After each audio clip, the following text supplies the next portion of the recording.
Next question है, एक कमरे की लंबाई, चौड़ाई और ऊंचाई जो है उनकी डायमेंशन दी गई है 363 मीटर, 528 मीटर और 693 मीटर। सबसे लंबे टेप को निर्धारित करें जो कमरे के तीनों आयामों यानी तीनों लेंथ को मेज़र कर सके यानी माप कर सके। ठीक है ना।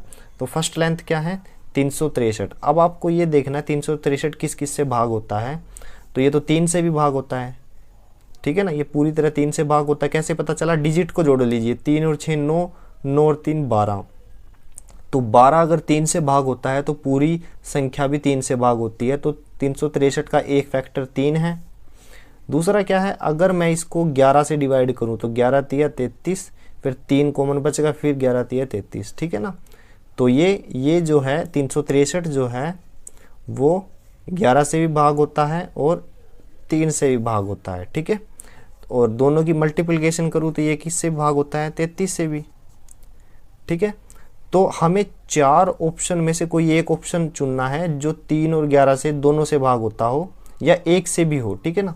तो 33 क्या है 11 से भाग होता है, तो ए ऑप्शन हमारा सही हो सकता है। बी ऑप्शन 11 से भाग नहीं होता, ये गलत। सी ऑप्शन 11 से भाग नहीं होता, ये ऑप्शन भी गलत। और डी ऑप्शन 11 से भाग नहीं होता, ये भी ऑप्शन गलत। तो ऑप्शन ए जो है वो सही आंसर है, क्योंकि उसने बोला है कि तीनों डायमेंशन को स्पष्ट माप करें, यानी डायमेंशन में वैल्यू नहीं आनी चाहिए, पूरी तरह से मापे।